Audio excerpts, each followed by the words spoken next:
auditrices et auditeurs de Radio Téléscar et amis fidèles de l'Etel Academy, nous voici comme prévu dans nos annonces pour présenter une émission spéciale consacrée aux infrastructures critiques en République démocratique du Congo. Nous, c'est Radio Congo Téléscar et l'Etel Academy. Nous voici pour un nouveau forum, comme d'habitude, organisé de main de maître par l'Etel Academy et sa direction, représentée par Jean-Claude Kaloubi et Bertrand Kabongo Lukunda.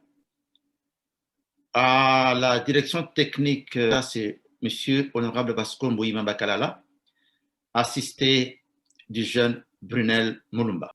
Pour animer cette émission, nous avons le plaisir de recevoir aujourd'hui, ce matin, à Ottawa, capitale du Canada, par M.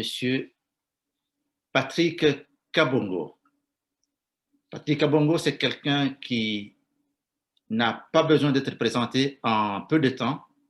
Pour le présenter, il nous prendra beaucoup de temps pour le présenter en détail. Et M. Patrick Kabongo, bonjour.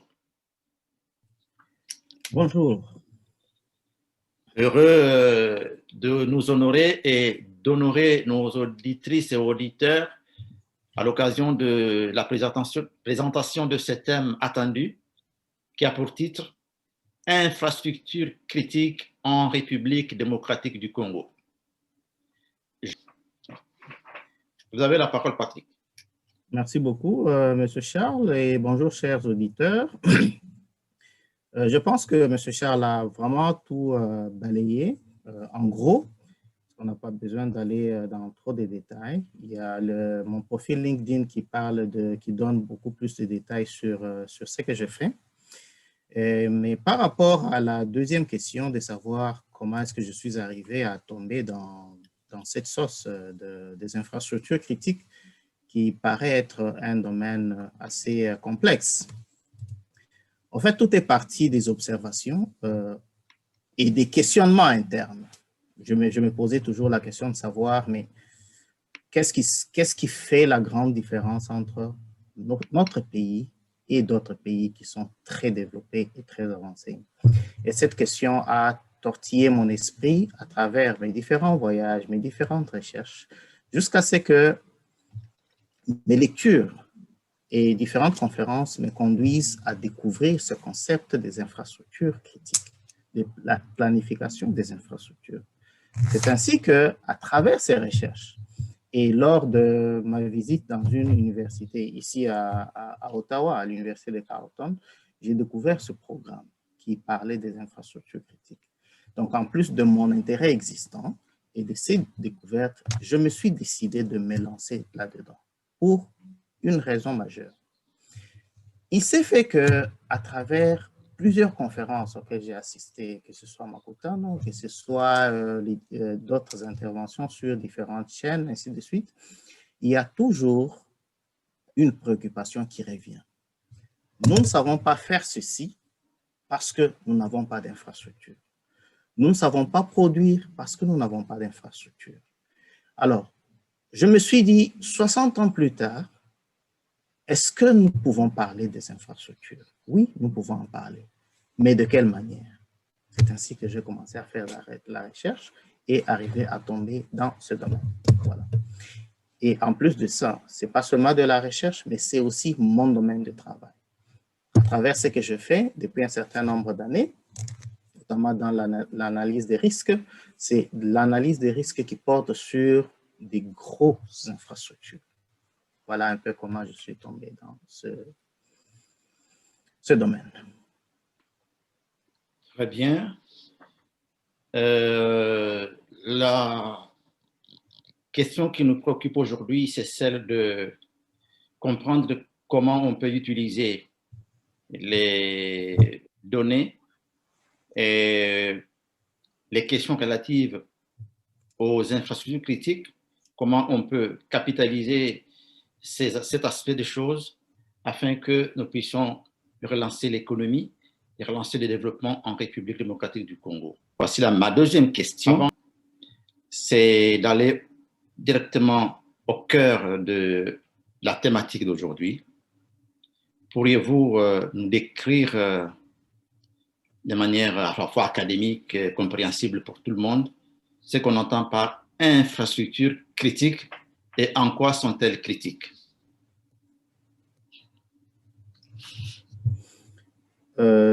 Merci beaucoup, M. Charles, pour la parole.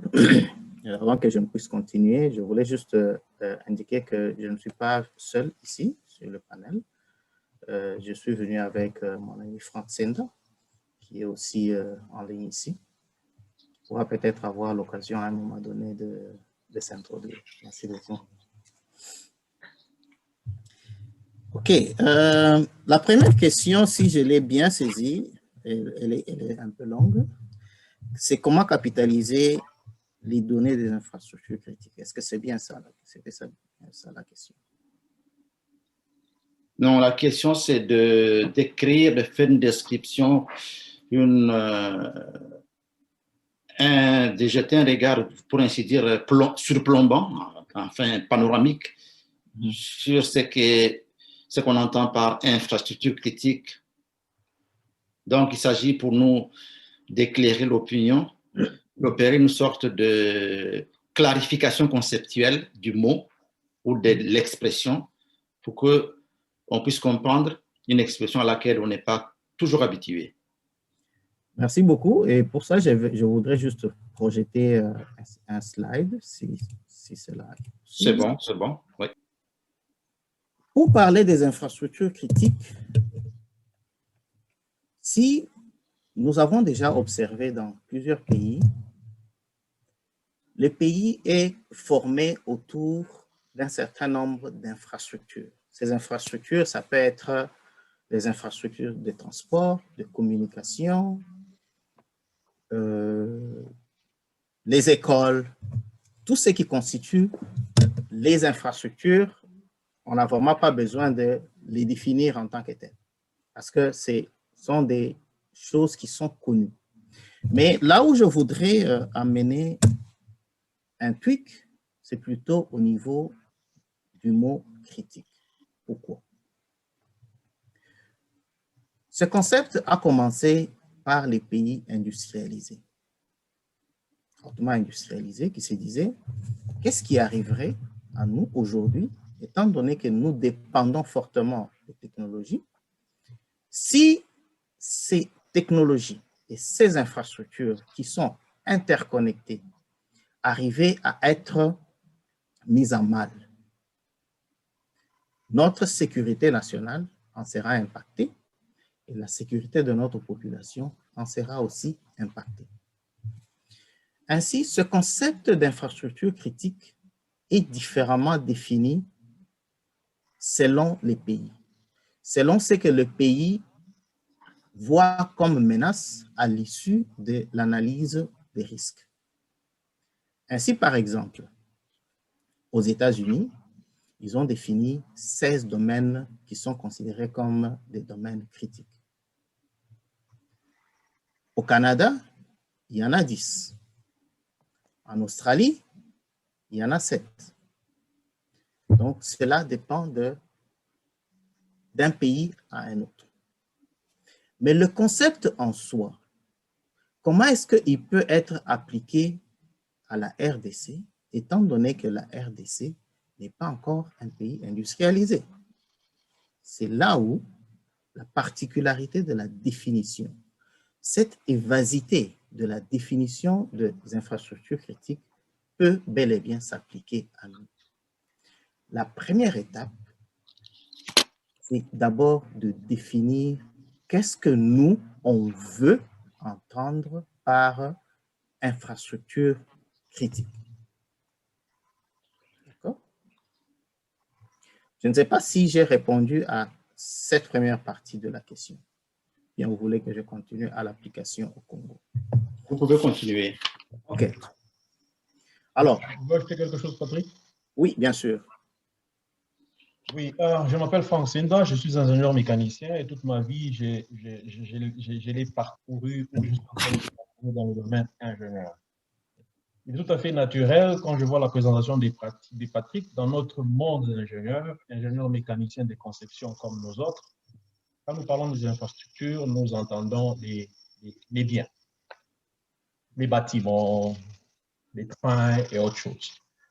Mais ici, ce que je voulais apporter comme l'apport dans ce projet que nous voulons amener au Congo, c'est que les infrastructures critiques sont définies d'abord comme étant des processus, des systèmes, des installations, des technologies, des biens et des services qui sont essentiels à la sécurité de la vie sociale et au développement d'un pays.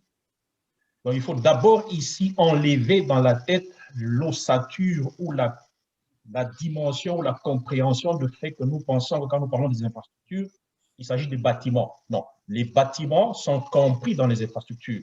Les infrastructures au sens d'un pays, ça englobe tous les systèmes qui concourent au bien-être social, parmi lesquels, comme je l'ai dit, nous avons des processus, des mécanismes, des systèmes, des installations, des technologies. La technologie actuelle, quand nous les mettons au point, nous définissons ce que c'est qu'une infrastructure critique. Vous pouvez continuer. Merci beaucoup. Si vous m'excusez, j'aimerais juste ajouter à ce que M. Franck vient de dire. En plus simple, en donnant des exemples, c'est que c'est arrivé aux États-Unis lorsqu'il y a eu attaque sur le système électrique dans l'État de New York. C'est arrivé hier ici, mais bien que ça ne soit pas l'infrastructure critique complètement parce qu'il y a d'autres compagnies qui fournissent le téléphone, il y a Vidéotron hier avait des difficultés à pouvoir donner son service. Donc, tous les systèmes Vidéotron étaient à terre. Donc, c'est juste pour donner quelques exemples pour qu'ils continuent. Voilà. OK. Merci beaucoup pour tous ces apports. Ils sont vraiment cruciaux. Et merci beaucoup, Franck, pour la clarification. Moi, j'ai une question.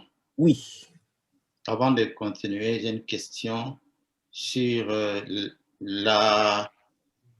déterminant, le déterminant qui fait qu'une infrastructure est critique. En quoi consiste la criticité, pour ainsi dire, si vous me permettez le néologisme, en quoi consiste la criticité ou criticité, ça dépend de ce qu'on veut prendre comme néologisme. En quoi consiste donc le caractère critique? Le caractère critique, Qu'est-ce qui fait critique par rapport à ce qui n'est pas critique? Une très bonne question, surtout par rapport à nos auditeurs. Ouais. La criticité des infrastructures est définie par rapport à son apport dans la vie sociale et dans le développement économique, surtout et plus précisément de la manière que ça contribue à un fonctionnement efficace d'un gouvernement d'un pays pour garantir la sécurité, le bien-être et le développement social et économique de sa population. Voilà. Merci beaucoup, Franck, pour cet apport. Je vais juste ajouter sur ça que lorsque on a des infrastructures, toutes les infrastructures, si on peut aujourd'hui se dire, je voudrais classifier mes infrastructures en commençant par la plus importante à la moins importante selon des critères bien définis, on tombe dans le domaine de la définition des infrastructures critiques.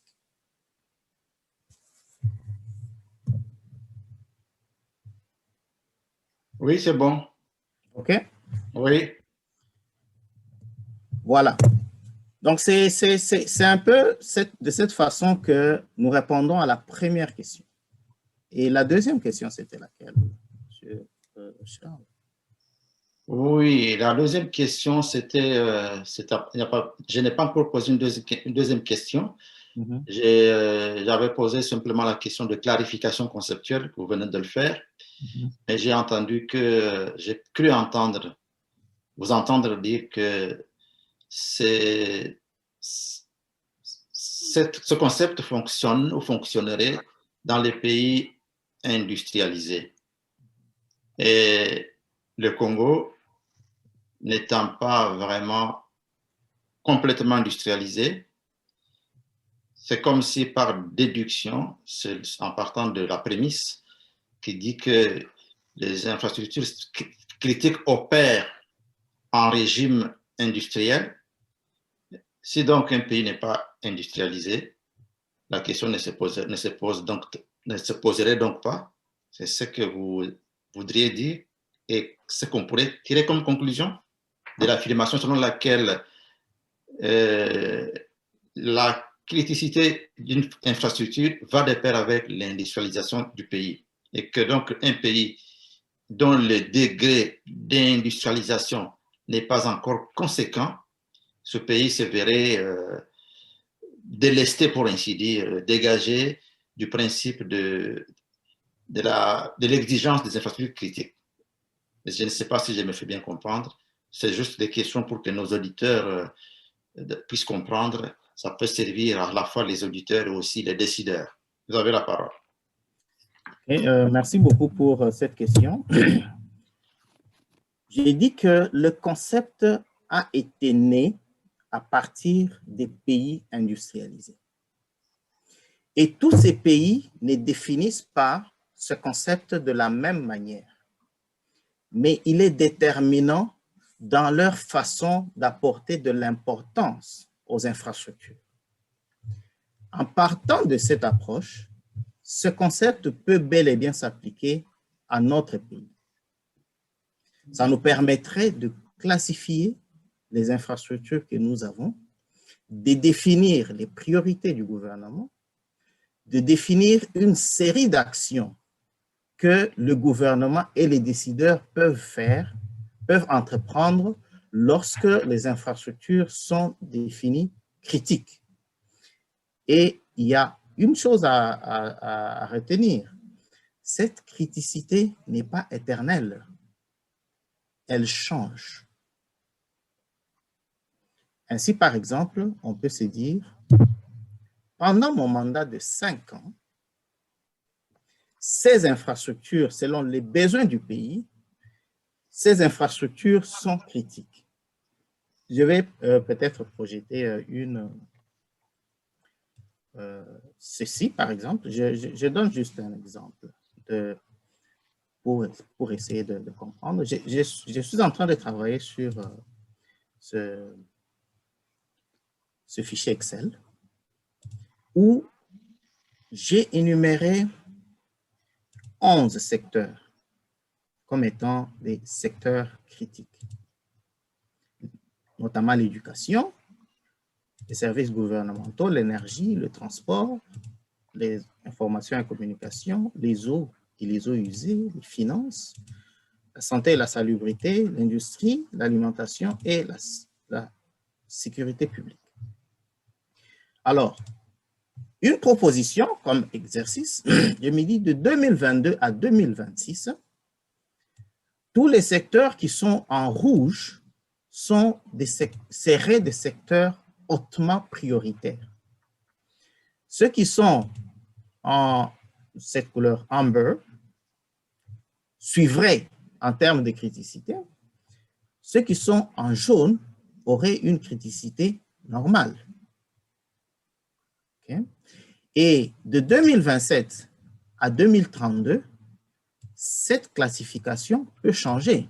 On peut avoir atteint un certain niveau de développement dans un domaine donné et on se dit pour 2027 à 2032 par exemple, ceci n'a plus de top criticité, mais ça peut descendre à la couleur orange ou la couleur jaune.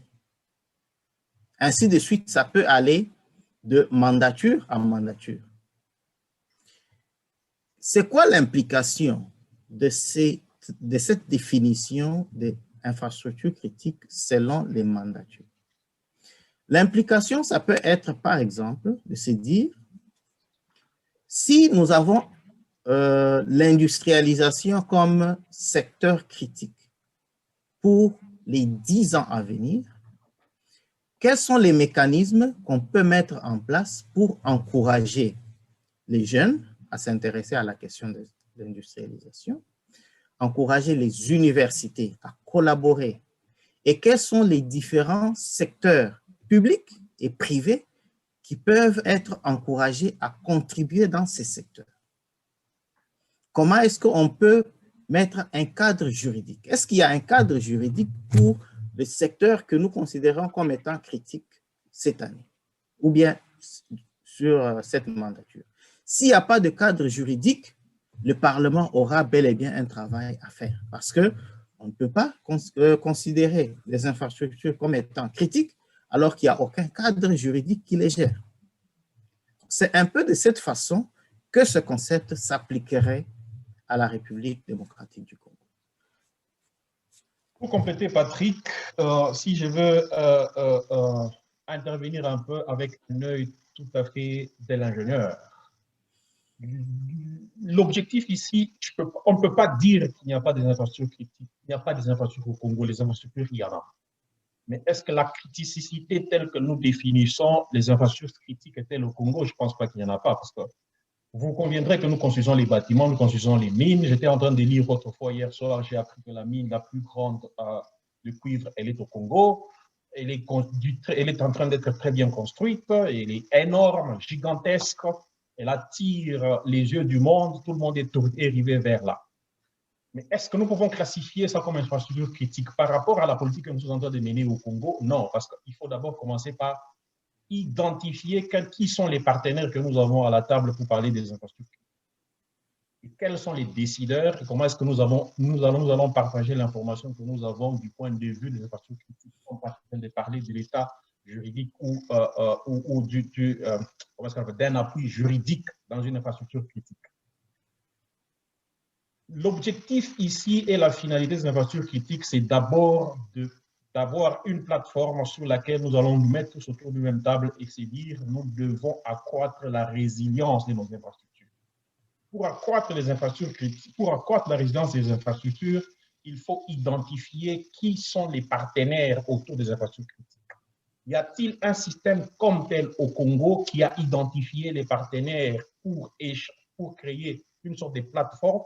Je ne pense pas, à moins que je ne sois mal informé.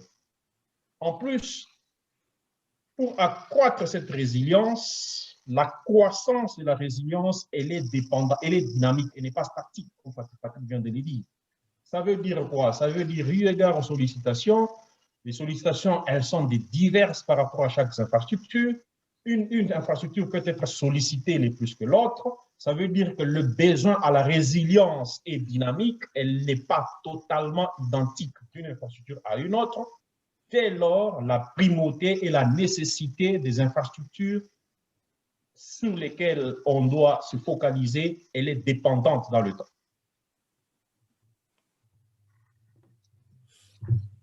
Alors, je rappelle que nous sommes dans un forum et tout le monde peut prendre la parole, compléter ou poser une question, une ou deux questions. Donc, tous les membres du panel, vous qui êtes virtuellement connectés, enfin, vous êtes dans la salle virtuelle, vous pouvez poser des questions. Maintenant, question rapide à Patrick. Dans la feuille Excel que vous avez lue et que vous avez résumée, vous avez dit que vous avez classé la criticité des infrastructures selon les couleurs. Alors, pour la République démocratique du Congo, quelles sont les infrastructures prioritaires d'après les couleurs que vous avez ou la couleur que vous avez attribuée à ce niveau de criticité?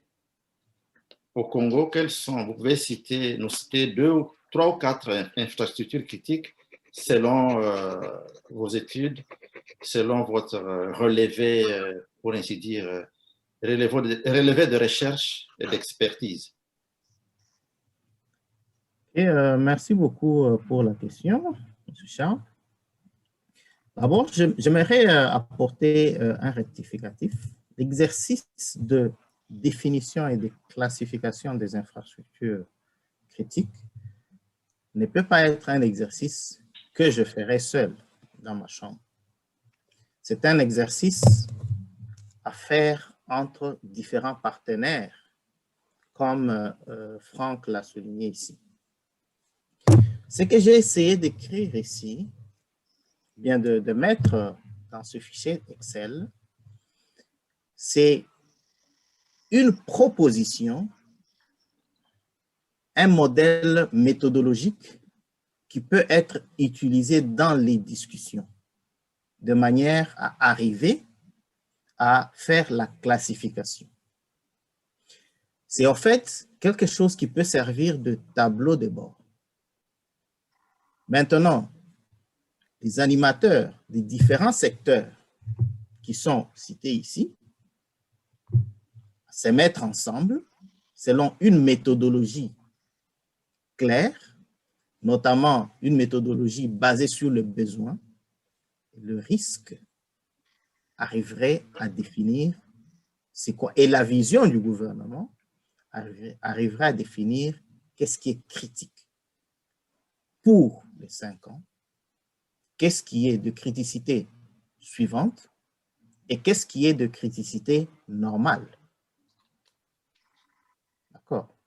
Donc, c'est un peu ça.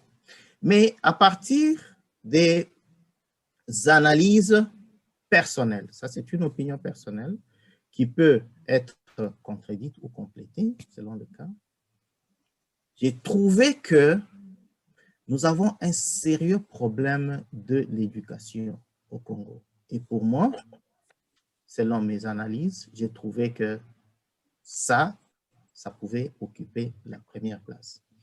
Et il y a des séries, des détails d'analyse que j'ai écrits qui peuvent être partagés avec qui de droit, de manière à comprendre le soubassement et la méthodologie utilisée pour arriver à comprendre que l'éducation serait la priorité numéro 1. Voilà. Je voulais compléter Patrick un peu à ce niveau-là. J'ai eu une discussion très chaude avec Patrick ce jour-là. Heureusement que lui et moi, nous sommes des ingénieurs. Vous comprendrez que dans la conception et les dimensionnements, les ingénieurs ne concevront jamais de la même manière. Nous avons essayé de travailler ensemble sur la liste de Patrick. Il met l'éducation en première position. Moi, je lui ai dit, moi, je ne mettrai pas l'éducation en première position. Moi, je mettrai la santé en première position. Et on a dit, en discutant, j'ai justifié pourquoi. Parce que la conception dans le domaine de l'ingénieur, elle ne sera pas la même. L'essentiel, c'est de justifier votre conception pour prouver à vos interlocuteurs en quoi vous avez raison, en quoi vous devez les sécuriser. Alors, pourquoi moi j'estime que la santé elle est prioritaire? C'est parce que tout simplement, les vecteurs sont des êtres humains. Pour que les vecteurs accèdent à l'éducation, ils doivent d'abord être en bonne santé. Or, quand je regarde ce qui se passe au Congo, l'infrastructure du point de vue de la santé, et je ne sais pas si nous pouvons la classifier, elle est non existante. Ok. Alors, est-ce que quelqu'un a une question? J'ai la main levée de monsieur, notre ami Mouteba. Bonjour, monsieur Mouteba, vous avez la parole. Ok, bonjour beaucoup. En tout cas, merci beaucoup pour me donner la parole. Et je voudrais aussi remercier justement les organisateurs ainsi que les débatteurs, enfin ceux qui vont faire cette rencontre. Et désolé pour les retards, mais ce n'est pas un problème. Moi, j'aimerais d'abord savoir ce qu'on définit par la criticité donc d'une infrastructure. Ça, c'est ma première question. Ma deuxième question, j'entends donc les débatteurs de tout à l'heure qui disent qu'il faut mettre la santé avant l'éducation ou l'éducation avant la santé selon donc la perception de chacun. Moi, je peux dire qu'on ne doit pas opposer ces deux domaines qui sont très, très, très importants, pour ne pas dire vitaux pour toute la nation. La santé va avec l'éducation autant que l'éducation va avec la santé. Voilà donc mon point de vue là-dessus. Merci. Très bien. Mais moi, je reste avec un pincement au cœur parce que la clarification conceptuelle, il y a Wittgenstein, c'est un philosophe analytique, il dit ceci, c'est mon point de vue aussi, que débattre d'une question, c'est avant tout lutter contre l'ensorcellement de notre entendement par le moyen du langage, des concepts. Lorsque Patrick et notre ami Franck présentent l'élément de criticité et présentent le concept, moi, je ne parviens pas à voir la démarcation qu'il y a entre infrastructure critique et projet de société d'un parti politique, d'un gouvernement ou d'un État. Lorsqu'on dit santé, on dit éducation, on est comme dans une sorte de, comment on peut dire, la pensée, l'entendement est comme confus, la pensée est confuse, elle est confrontée à une sorte de difficulté de distinction entre ce concept d'infrastructure critique sur laquelle, à partir de laquelle on s'attendrait à entendre les présentateurs nous parler de technologies critiques ou des infrastructures critiques, le rail, le chemin de fer.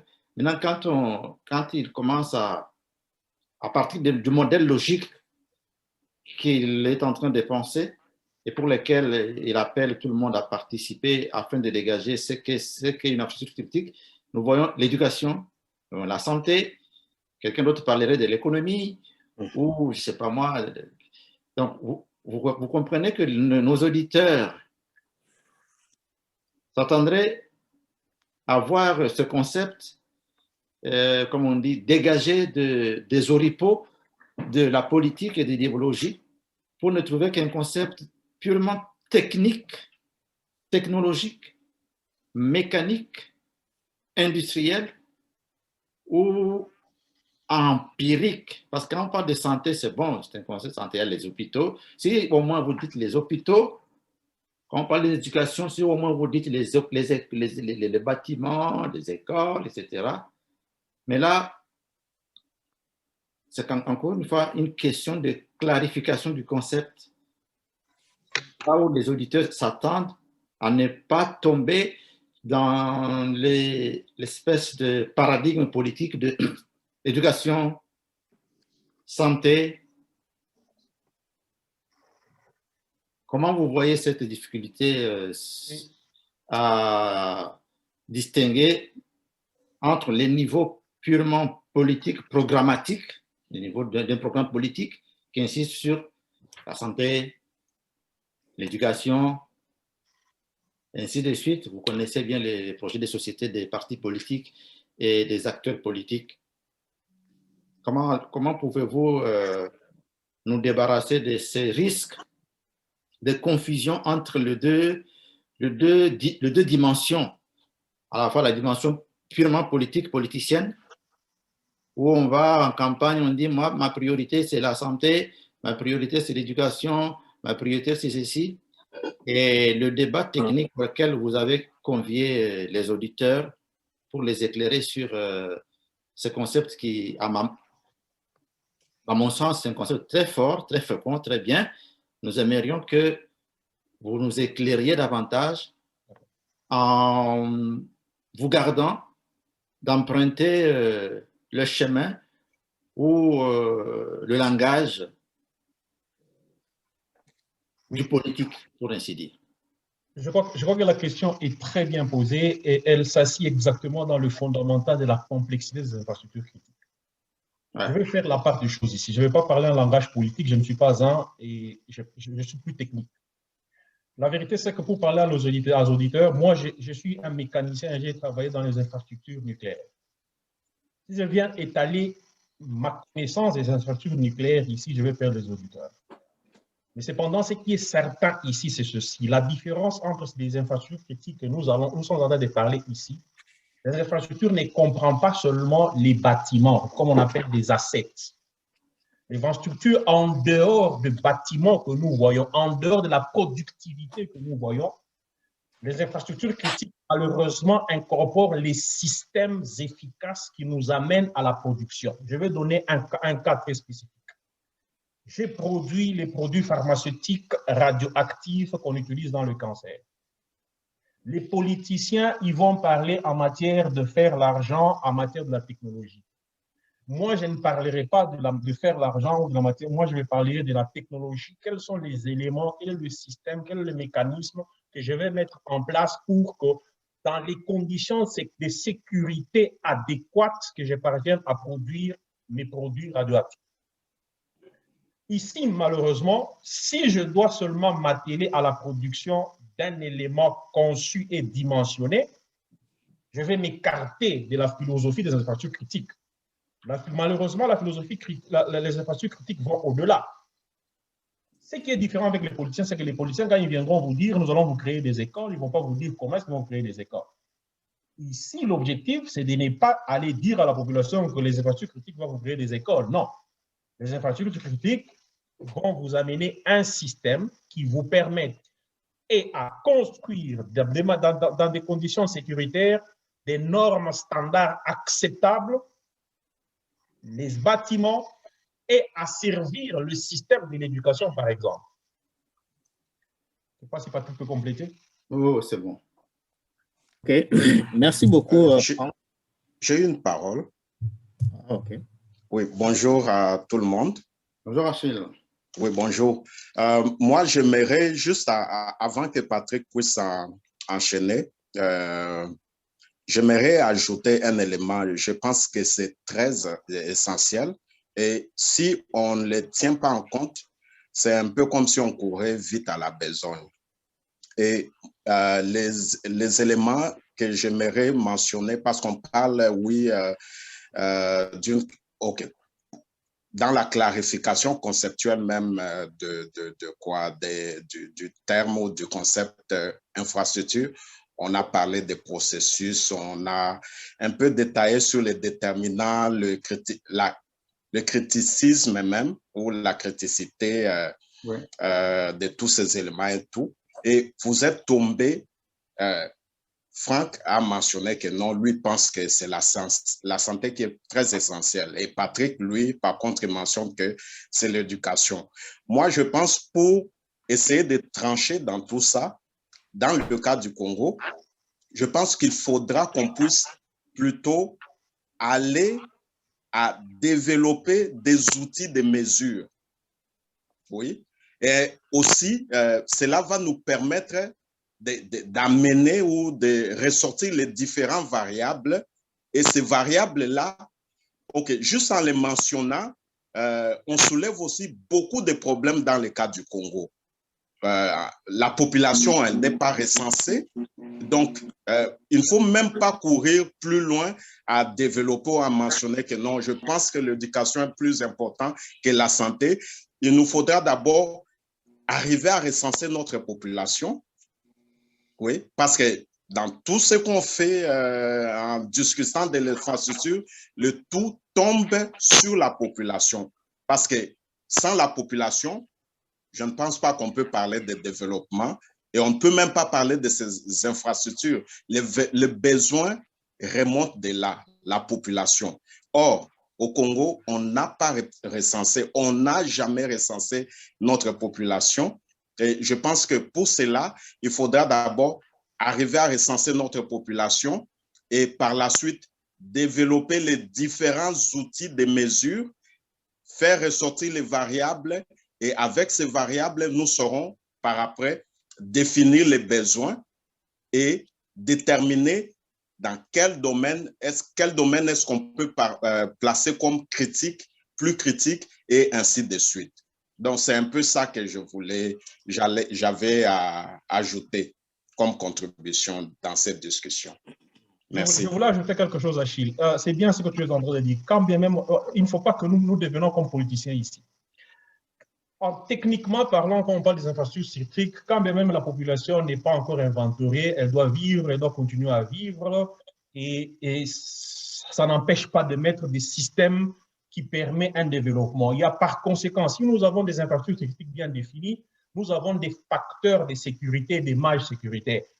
Donc, par rapport à un certain échantillon, nous pouvons, quand vous concevez quelque chose, vous concevez pour 50 ans, 60 ans.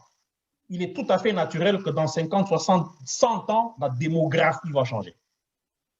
Donc, on ne peut pas se limiter de développer une certaine infrastructure qui permettra à asservir la sécurité et le bien-être d'une population parce que la population n'est pas encore inventoriée. Là, on devient politique, on amène tout simplement un langage tout à fait politique.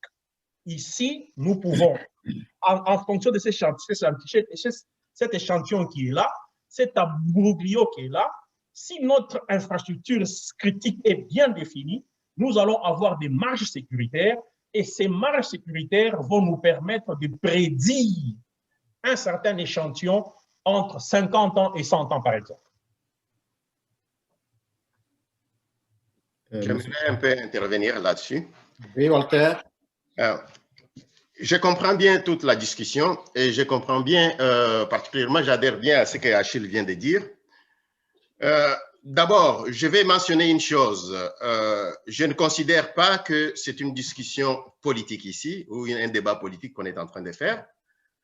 À des tels, on pense qu'on est en train aussi au même moment d'éduquer la masse et de passer les messages qui peuvent aider effectivement même le politique pour pouvoir bien structurer les actions qu'ils vont entreprendre. Dans ce sens, étant donné que nous sommes quand même des scientifiques, il va falloir donner, par exemple, des solutions bien structurées. Si, par exemple, j'ai dit qu'en réalité, aujourd'hui, on ne sait pas comprendre qu'est-ce que c'est qu'une infrastructure critique. On ne sait pas le comprendre. Donc, dans notre discussion, on va essayer de dégager les moyens beaucoup plus simples, beaucoup plus terre à terre, qui permet à ces gens-là de comprendre d'abord c'est quoi l'infrastructure. À mon avis, on n'en a pas créé beaucoup au Congo et je comprends aussi le fait de pouvoir considérer un système qui est à la base de ces infrastructures-là. Mais là, on va beaucoup plus loin.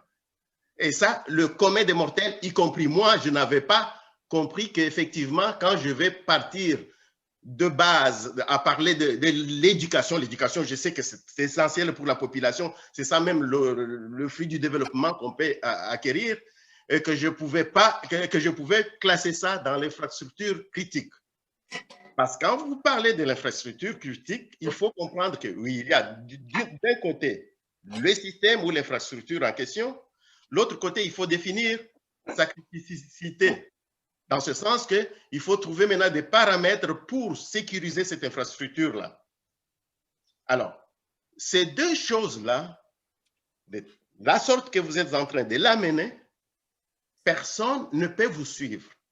Dans ce sens que on sait très longtemps que l'éducation est importante. On a eu l'éducation assez efficace dans le temps et maintenant, l'éducation est complètement par terre au Congo. Avant même de parler de sécuriser cette éducation-là, il va falloir d'abord qu'on remette l'éducation en marche, tout comme les autres infrastructures. Parlons du barrage d'Inga, c'est un gros système. Si je vais créer des industries, il va falloir que le barrage d'Inga commence par fonctionner. Et là, je peux développer les entreprises qui vont pouvoir bénéficier de ce barrage-là. Et donc, il devient critique au moment où il peut desservir une masse, une quantité énorme d'entreprises qui fonctionnent avec l'électricité qui provient du barrage Inga. Donc, c'est de cette façon-là. Est-ce que je peux regarder aussi de façon microscopique la définition de l'infrastructure? Je regarde actuellement, dernièrement, il y a eu des ponts qui sont tombés, qui ont coupé les deux populations, par exemple, de pouvoir acheter des biens qui venaient de notre pays ou qui venaient de notre région pour pouvoir entrer dans l'autre. Il y a eu un pont à Chikapa qui s'était cassé, qui est tombé. Il y a eu un pont dans l'Est, un petit pont qui est tombé et que les gens ne pouvaient plus s'alimenter en nourriture. Donc, ça, ce sont de façon microscopique, un événement sur une infrastructure qui est pour ce coin-là, quand même critique. Moi, je pense qu'il va falloir commencer effectivement à d'abord définir, même pas définir, élaborer, donc faire une liste de tout ce qu'on appelle infrastructure pour un pays comme le Congo, voir si cette infrastructure-là peut être développée, pour qu'ils desservent effectivement le pays. Et en ce moment-là, on pourrait commencer à parler de classification ou de la sécurité de cette entreprise, de cette infrastructure-là. Oui, je comprends quand même qu'il y a beaucoup de difficultés dans ces débats à définir réellement qu'est-ce qui est critique, qu'est-ce qui ne l'est pas. Mais moi, je voudrais dire tout simplement que lorsqu'on regarde la situation réelle de notre pays, le Congo, un pays qui est complètement par terre, qui est sans infrastructure. Bon, dans un premier temps, je voudrais parler donc d'une infrastructure rationnelle. On peut dire que tout est critique pour notre pays. Je crois que tout à l'heure, il y a Walter qui a donné l'exemple de micro-chantiers, de micro-infrastructures. Mais au fait, on dit toujours qu'en mathématiques, un petit plus un petit, si tu en comptes des millions, ça fait une grosse masse critique. Donc, tout est critique dans notre pays. Alors, moi, mon problème, c'est que on ne va pas définir aujourd'hui qu'est-ce qui est critique, qu'est-ce qui ne l'est pas, parce que tout l'est. L'éducation, la santé, l'infrastructure routière. Le grand problème que nous avons dans notre pays, justement, c'est la rationalité et l'éducation. Dans le sens que lorsqu'on a une infrastructure, même si elle est déjà là, il faut savoir la maintenir, donc la maintenance. Parce que vous avez beau construire des immeubles, des ponts, on voit aujourd'hui les sautes des moutons, mais si vous n'éduquez pas la population pour qu'elle puisse respecter ces structures, eh bien, ça va tomber en désuétude très, très facilement.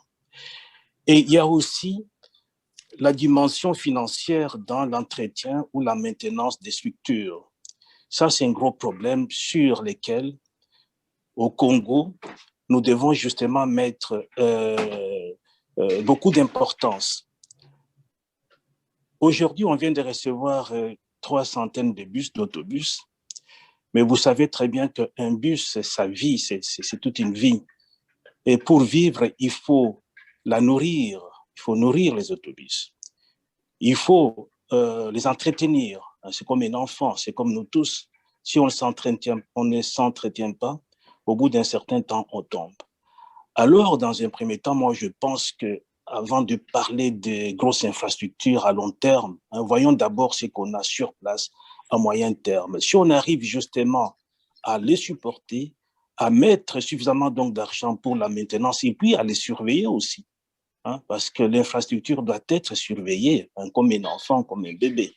Et je pense que c'est ça les priorités sur lesquelles les gens qui vont concevoir ces plans d'infrastructures critiques, ils doivent d'abord se baser sur le présent avant de se projeter dans l'avenir. Donc, c'est une étude à moyen et long terme.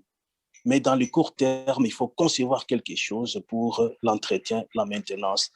Voilà donc mon point de vue sur ces dialogues d'infrastructures critiques. Merci. Merci beaucoup. Est-ce que Patrick, pourriez-vous pour un moment, pour un temps, enlever la diapositive, les slides, et puis on y reviendra plus tard. Comme ça, on va les gens qui lèvent la main. Patrick peut toujours regarder, chacun peut cliquer sur participant. Vous allez voir à côté, il y a les noms avec les mains levées. Comme ça, vous pouvez suivre. Ouais, d'accord. Je pense que Jean-Emmanuel... Je vois. Monsieur Boukassa. Ouais. C'est vous qui avez la parole maintenant. Après, monsieur Jean Moutabe vient de parler. Vous avez la parole, s'il vous plaît. Allez-y. On vous voit. Ok, bien, merci. Bon, je voulais encore revenir là-dessus. Je pense que ce n'est pas la première fois que nous avons ce problème. Je crois qu'avant que Jean-Emmanuel ait pris la parole, je crois que ma main était levée depuis très longtemps avant. Donc, faites un effort pour surveiller ce tableau-là parce que c'est ça qui permet vraiment le débat. C'est bien reçu, très bon. Je m'engage pour le surveiller maintenant. Merci beaucoup. On surveille ensemble, c'est bon. Merci beaucoup. OK. Merci pour la parole et puis merci infiniment pour vous qui nous donnez cette information sur les infrastructures critiques. J'aimerais bien donner mon point de vue en termes de faisabilité. Pour le cas de notre République démocratique du Congo, il faut commencer par évaluer c'est quoi les priorités et puis connaître notre population. Hier, je pense à Achille qui vient de parler de la population tantôt. Et j'aimerais aborder aussi un petit peu dans ce sens. Comment comment résolvez-vous le problème d'un groupe que vous ne connaissez pas? C'est très difficile. Il n'y a pas un commerçant qui ne connaît pas sa clientèle et qui pense vraiment qu'il va faire beaucoup d'argent. Et la clientèle ici, comme dans la plupart de nos gouvernements dans les pays occidentaux, la population, c'est ça sa clientèle. C'est pour cela que l'État du Canada, par exemple, a adopté ce terme de client dans la plupart des cas. Donc, ce volet de la connaissance de la population congolaise, elle est très importante pour pouvoir vraiment cerner les besoins. Maintenant, cette population, quel est son besoin actuellement? Et si vous la connaissez, la population congolaise, c'est l'une des populations des gens très, très débrouillards. Les Congolais sont très débrouillards, il y a beaucoup de gens qui le disent. Il suffit de lui donner la possibilité pour que lui-même se mette au travail. Alors, si nous prenons par exemple l'éducation, nous disons, oui, l'éducation, c'est ça l'infrastructure qu'on va mettre en première position. Mais regardez le court terme, le long terme, le moyen terme et le long terme. L'éducation, quand vous commencez aujourd'hui, nous venons de commencer avec l'éducation, le programme du président. Quand est-ce que ça va donner des résultats? Pendant qu'aujourd'hui, les gens veulent manger, les gens veulent résoudre des problèmes. Donc, la sécurité, par exemple, pourrait être la priorité numéro 1 dans la mesure où aujourd'hui, les gens veulent aller au champ, ils trouvent les criminels sur la route. Au Kivu, par exemple, la priorité, ce n'est pas la même chose qu'au Katanga, qu'au Kasaï. Donc, nous devons penser en termes de c'est quoi la priorité de la population pour le moment pour commencer maintenant à identifier nos priorités. Ça ne va pas dépendre de nos mandats, de législature, je ne pense pas. Donc, retenez ça, que ce soit parmi les critères, la priorité actuelle de la population, et à ce moment-là, on s'est dit ça peut être infrastructure numéro 1 ou pas. À ce moment-là, j'aimerais dire, le vrai problème se retrouve plutôt dans la mise en œuvre. Alors, donner tout simplement à la population congolaise maintenant la possibilité d'aller au champ, ils vont le faire. Les villageois là, avant que le gouvernement intervienne, ils sont capables de couper les arbres et fabriquer un petit pont pour régler le problème de leur pont. Alors, c'était un peu mon point de vue dans ce sens pour se dire, il nous faut commencer par déterminer les critères pour élaborer les priorités de ces infrastructures. Je vous laisse la parole. Merci. Le prochain tour, c'est, je ne vois plus la main, de main levée, je ne vois plus de main levée. Est-ce que Patrick ou Franck, avez-vous quelque chose à ajouter aux éléments que viennent d'ajouter nos deux amis? Je voulais que Patrick parle après moi.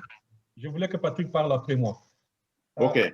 Je remercie beaucoup les intervenants. La vérité, c'est que vous tous qui avez parlé là, vous avez pleinement raison.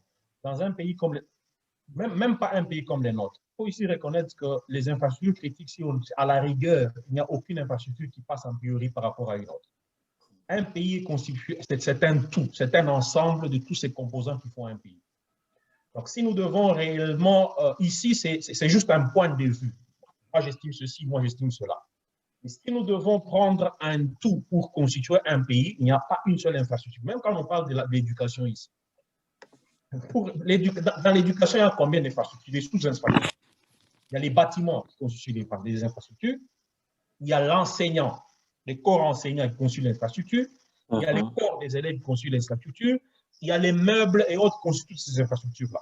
Aucune infrastructure, si l'enseignant n'est pas payé, il ne peut pas donner cours. Si l'enfant n'a pas mangé, il ne peut pas étudier. Pour que l'enfant et l'enseignant soient payés, il faudra que j'ai l'électricité pour fournir les vies. Il n'y a pas une seule infrastructure qui passe avant une autre. La difficulté ici, c'est que notre pays est périphère. Nous devons pratiquement tout recommencer à zéro. J'ai dit ici, dans tout projet, le seul moyen de mener à bon un projet, c'est de savoir communiquer. L'idéal, c'est ce que vous avez tous dit là. Nous devons commencer par identifier les partenaires. Avec tous les partenaires, c'est mettre autour d'une table. Ce n'est pas un problème de Patrick, ce n'est pas un problème du président Tshisekedi, ce n'est pas un problème de Patrick, c'est un problème de tous les acteurs principaux dans la définition et l'agencement de nos infrastructures. Nous devons définir autour d'une table les priorités par rapport aux acteurs qui sont bien entendu la population. Dès lors que nous avons identifié les partenaires, nous devons créer une plateforme de communication. Ça fait partie des cheminots ou des fondations des infrastructures critiques qui existent.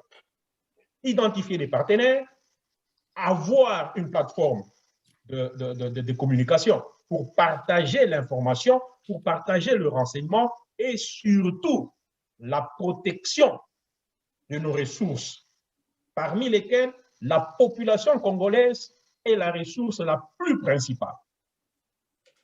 Patrick. Patrick.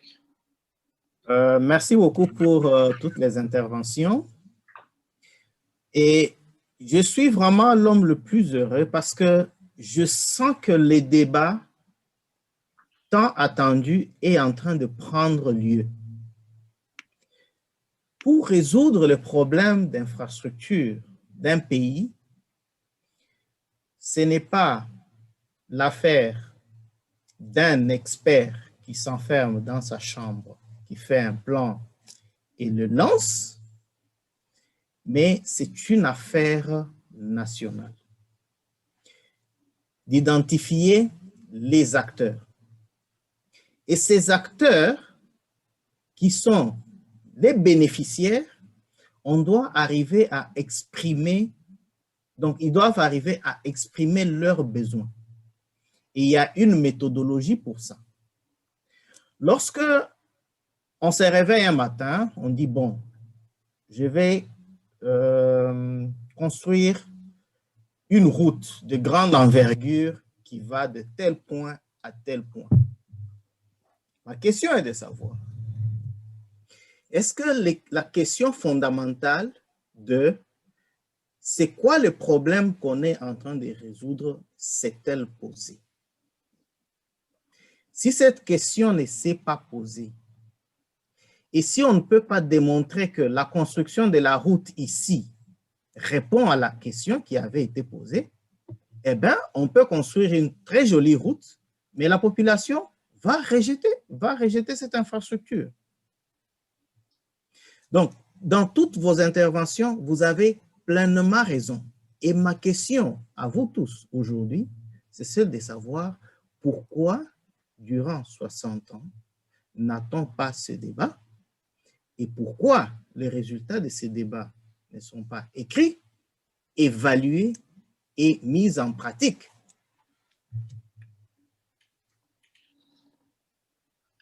Merci pour la question.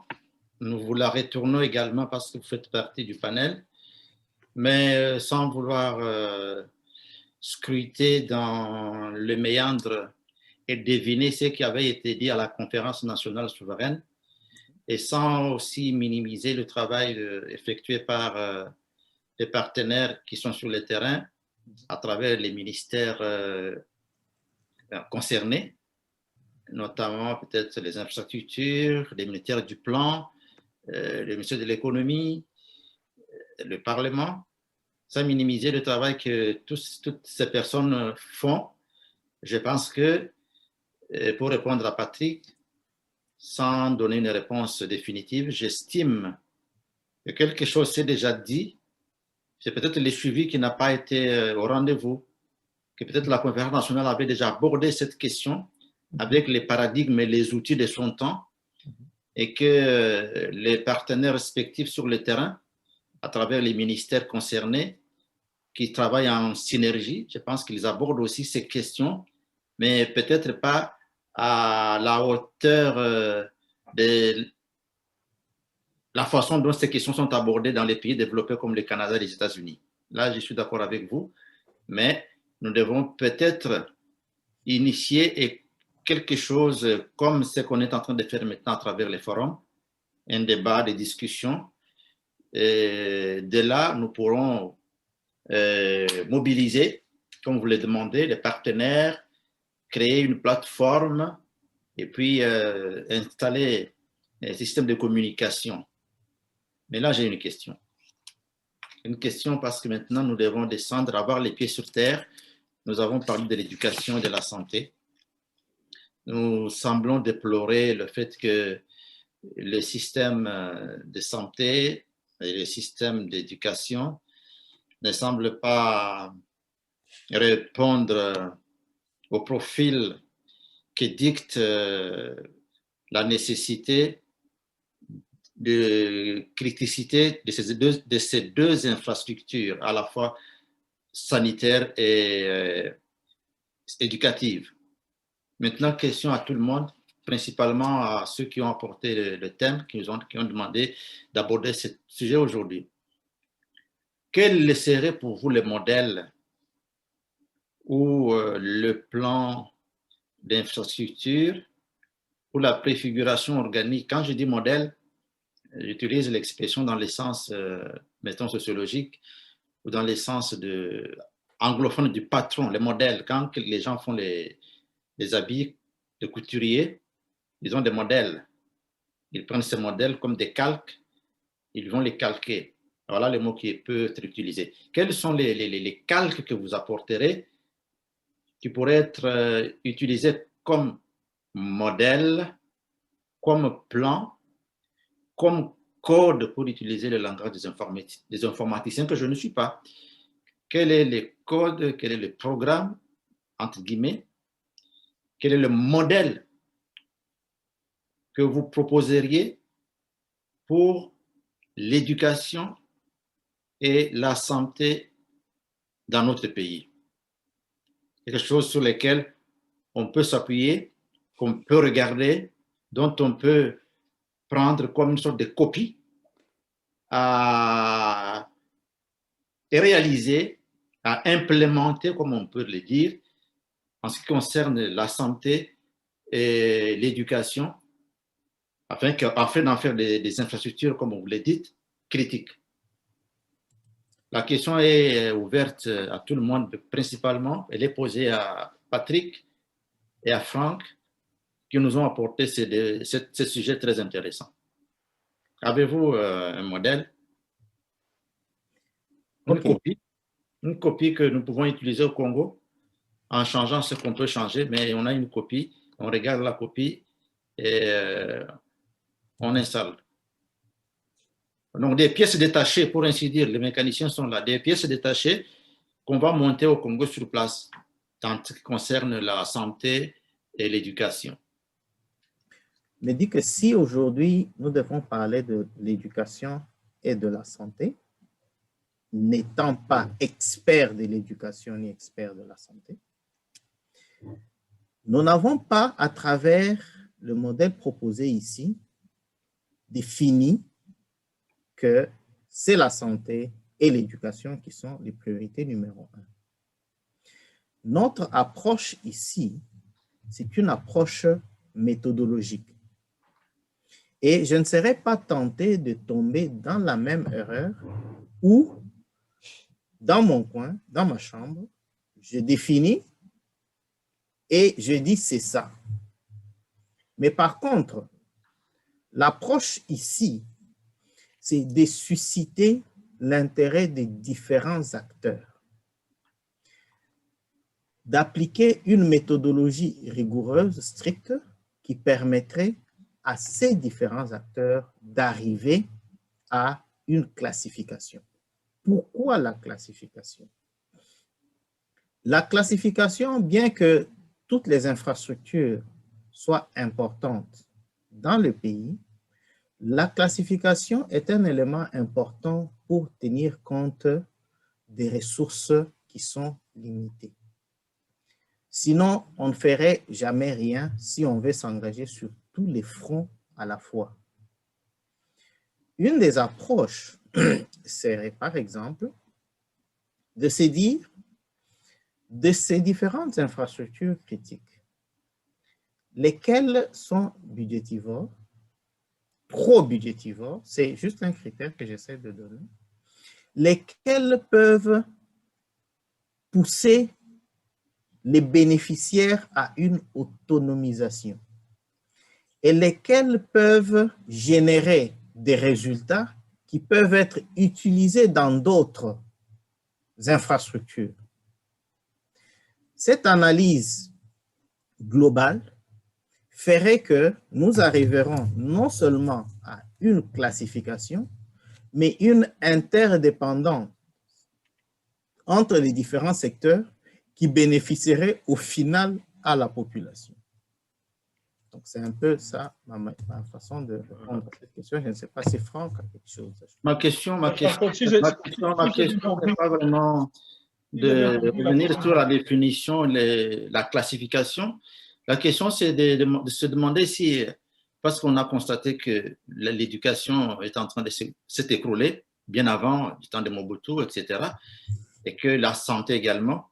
Mais ma question était de savoir, est-ce que vous avez un croquis, un modèle à proposer pour que les infrastructures ne soient pas branlantes, comme on dit, comme on les constate, qu'elles soient solides une fois établies, une fois constituées? Est-ce que vous avez un modèle à proposer, un croquis à mener? Je comprends que c'est un débat. C'est ça la question que j'ai posée. Un panéliste peut répondre aussi. Bon, Franck, vous avez la parole. Merci. Si je peux répondre grosso modo, Jean-Claude, ici, il faut savoir qu'il y a des partenaires appropriés dans le secteur de l'éducation devraient normalement apporter un modèle approprié. L'idéal ici, c'est de sortir un modèle qui est authentique aux réalités congolaises. Tout modèle est bon. Je vais répondre conformément à mon domaine. Quand je fais une conception, par exemple, d'un composant mécanique, la vérité, c'est que naturellement, je dois utiliser une certaine agglomération de codes et standards qui me permet d'aboutir à ma conception.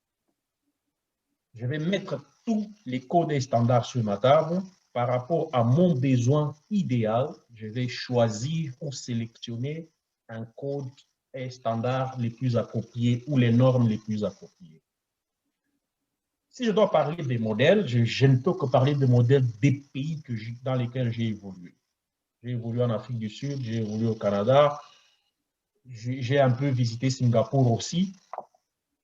Je ne peux m'atténuer que sur ces modèles que je connais. Et si nous les enrichissons la sphère des partenaires, d'autres partenaires auront des modèles. L'idéal ici, c'est de scruter ce modèle pour générer un modèle totalement calqué aux réalités du Congo. Et ce modèle, comme Patrick l'a dit, est dynamique. Il est fonction de réalité d'un pays par rapport à un autre. J'ai amené mes enfants à l'école. J'ai analysé le système de mathématiques. Comment est-ce qu'on donne, par exemple, un cours de mathématiques au Canada, ici au Canada? Par rapport d'où je viens, je n'apprécie pas certaines façons de faire. Donc, ici, c'est pour vous montrer que le modèle, il ne doit pas être statique, il doit être dynamique, mais flexible. Ça doit être un résultat d'un concours des partenaires et plus précisément les partenaires les plus appropriés.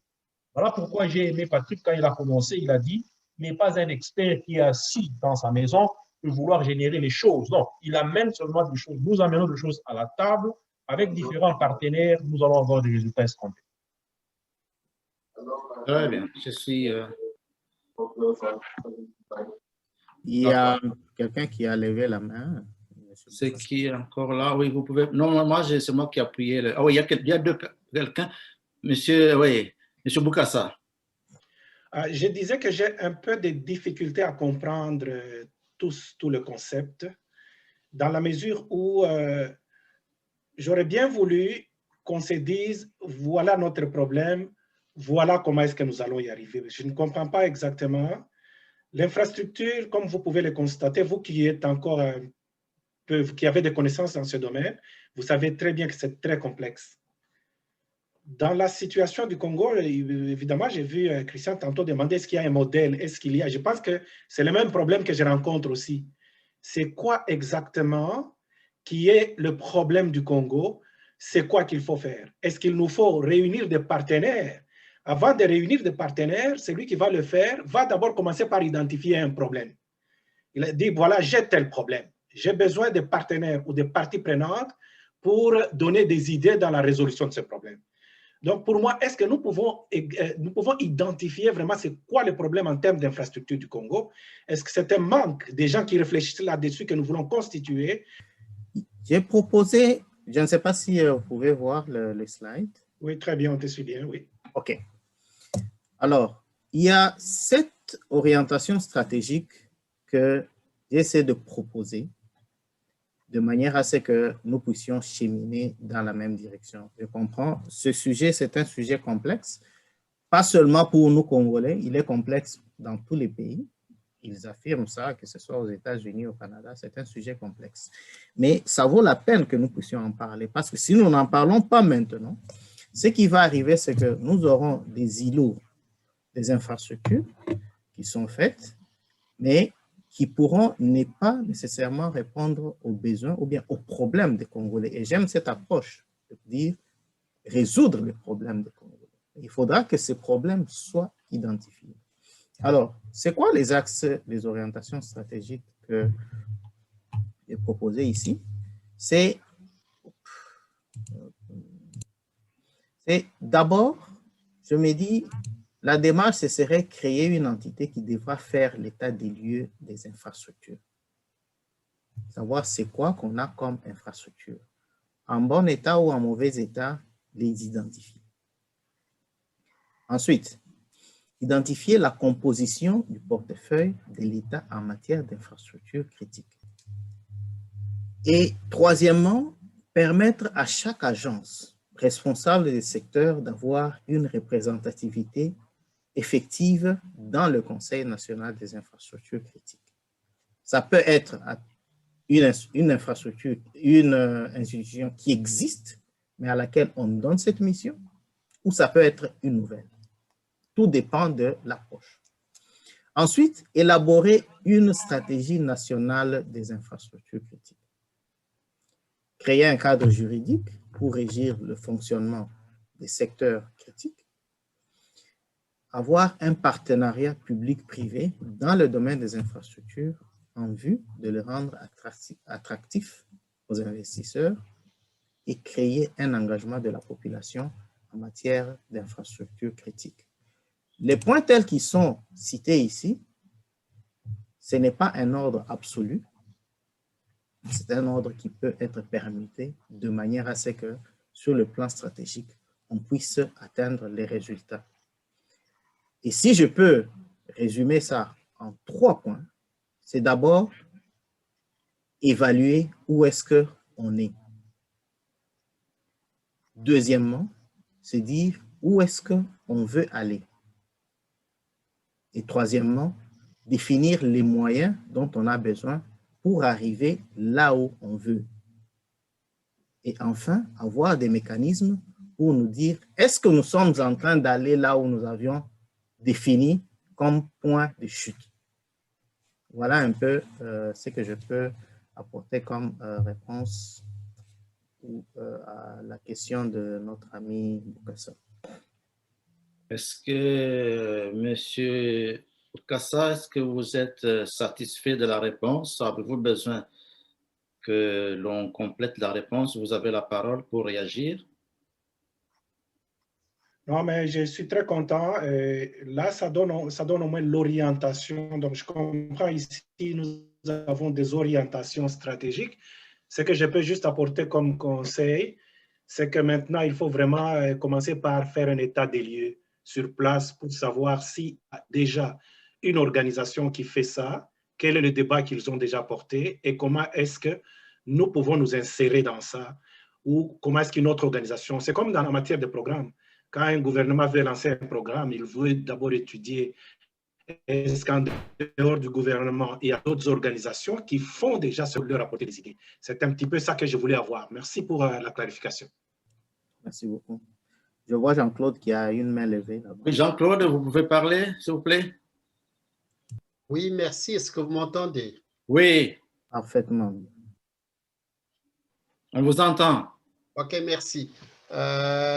Je voudrais en quelques mots d'abord dire merci aux invités pour le thème apporté. C'est jamais simple de convenir d'un thème et puis de l'amener de son propre domaine vers le domaine des autres.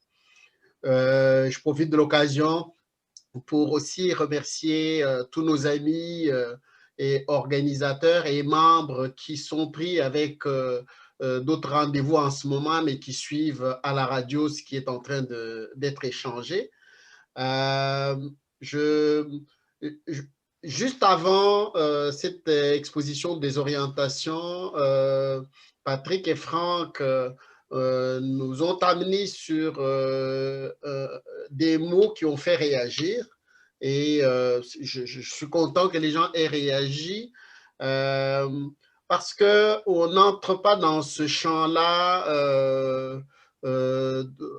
à partir du même point de départ. On a des préoccupations, on a des occupations dans nos domaines. Et je comprends ceux qui ont insisté sur l'éducation, ceux qui ont insisté sur autre chose. Pour ma part, je me rappelle un débat qui date de plusieurs années, je peux dire, dans les années 90, j'ai entendu discuter deux personnes sur les... c'était juste après la guerre du Golfe, je crois la deuxième, si je ne me trompe pas, ou la première guerre du Golfe, non, ou la deuxième. Et nos amis européens, sur toute leur chaîne, ils parlaient de la surveillance de leurs infrastructures critiques.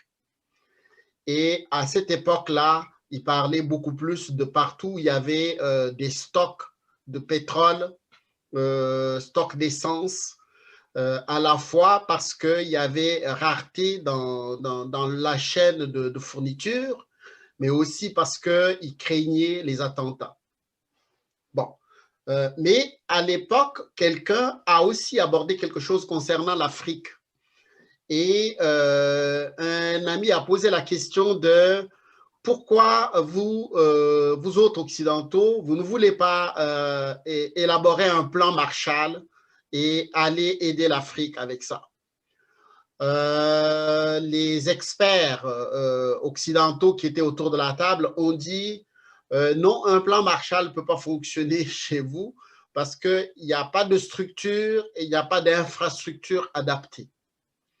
Alors, bon, donc je crois que théoriquement, il y a eu beaucoup de discussions, donc ce n'est pas le moment pour revenir sur toutes les discussions qui avaient lieu, mais pour montrer que ces entrées-là sur l'existence de structures et infrastructures peuvent être comme ramenées sur la table avec tous les points que vous êtes en train d'évoquer. Maintenant, je reviens à l'heure actuelle. Il y a eu tous les débats l'année dernière et l'année d'avant sur les sauts de moutons au Congo. Et il y a eu une observation que des collègues, des amis ici avaient déjà soulevé. C'était quand même particulier que toute la population congolaise, aidée par les médias que certains appellent médias mensonges, ils ramenaient toute la discussion sur les sauts de moutons au fait que le président devait aller surveiller ou non. Alors, je pars de là parce qu'on est en train de parler de structure et infrastructure pour dire quel était le problème, quel était notre problème en tant que société. C'est que c'est facile de dire c'est dans la cour de l'autre, c'est le rôle de l'autre, c'est le problème de l'autre. Et on se posait la question, pourquoi tous ces ingénieurs, toutes ces firmes qui travaillaient sur les sauts de moutons ne tenaient pas régulièrement, hebdomadairement ou mensuellement un point de presse pour expliquer à la population où ils en étaient dans leurs travaux, ce qui était à faire, le point suivant, juste pour amener tout le monde dans la dynamique de construction. Et pourquoi tous ces gens-là, avec tout leur savoir, passaient leur temps à ne pointer que le président est venu surveiller ou il n'est pas venu surveiller. Voilà un de nos problèmes. Et ce problème, en même temps que quand nous avons à revendiquer, nous disons c'est la pyramide renversée, nous devons, et quand il s'agit d'agir, c'est l'autre qui n'a pas fait. Et ce problème-là est un problème d'éducation. Et il faut sortir de la discussion de l'éducation qui se renferme au rôle de l'école et revenir à ce que nous faisons depuis chez nous et comment nous assumons nos responsabilités.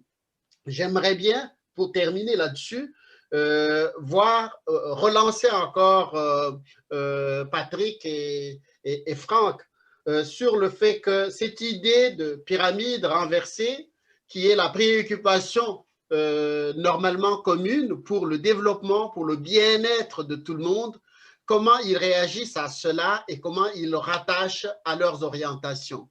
Je vous remercie. Je voudrais prendre la parole par rapport à ça. J'apprécie beaucoup l'intervention de notre ami Jean-Claude. C'est une intervention très fondée. Et c'est aussi dans ce cadre-là que nous nous sommes dit, nous n'aimerions pas rester là à pointer du doigt, mais nous voudrions faire quelque chose, apporter notre contribution. Revenons aux sautes-moutons et aux différentes constructions. Lorsque on regarde les différents pays, la construction, c'est un domaine technique, ce n'est pas un domaine politique. Mais les orientations sont stratégiquement définies par la politique. Lorsque on veut construire un pays, pour se rassurer que le pays va être construit de la manière que l'on veut et que les choses vont se faire correctement, il y a un outil assez important qui s'appelle les normes. C'est ça qui fait qu'aujourd'hui, par exemple, lorsque vous êtes ici au Canada, vous vous rendrez compte que dans un quartier entier, vous avez les maisons de même type. Lorsque vous arborez les différentes avenues, les highways et ainsi de suite, ils ont une structure prédéfinie. Les normes servent à quoi? Les normes servent à ce que si aujourd'hui nous appelons les Chinois pour venir construire nos routes ou un immeuble ou quoi, ou implémenter, ils devront le faire en respectant nos normes. Et à la fin des travaux, c'est sur base de nos normes que ces travaux seront évalués. Lorsque on n'a pas de normes, ce qui va arriver, c'est quoi? C'est que les Chinois viendront, ils vont construire selon leurs normes à eux, et le lendemain, lorsqu'on va faire venir les Égyptiens, ils vont construire selon les leurs. Construire les sauts de mouton. J'ai juste vu, j'avais prêté une image, je ne sais pas si je peux la retrouver. Voilà. Je prends cet exemple, j'avais pris cette photo encore une fois pour revenir au problème de besoin. En construisant les sauts de mouton, c'était quoi les besoins qu'on essayait de résoudre? En débattant un peu avec les amis qui étaient dans le projet et d'autres concitoyens, on dit non, non, non, c'est pour fluidifier le trafic. OK. Mais après réalisation des sauts de mouton, est-ce que ce problème est résolu?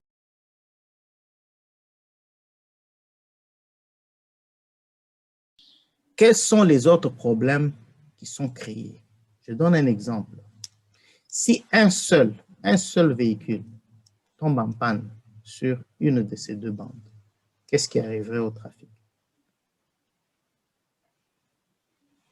Donc et en fouillant cette nuit, en lisant un peu, j'ai trouvé qu'il y avait un journal qui disait que dans la conception, c'était prévu 4 bandes, mais dans la réalisation, il y a eu plutôt 2 bandes. Je ne sais pas si ce que le journal a écrit est vrai, parce que je n'avais pas personnellement vu la maquette. Donc ça pose un problème, comme Jean-Claude l'a dit, pour lui répondre.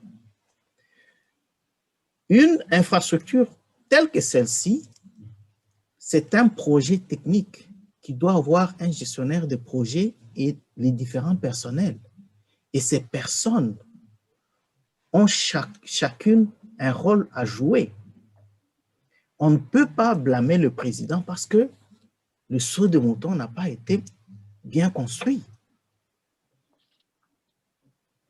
Donc, c'est un peu ma façon d'apporter quelques éléments de réponse à la préoccupation de Jean-Claude en disant que il est vraiment temps que dans notre pays, nous puissions apprendre chacun à faire son boulot et le faire bien. J'ai une question.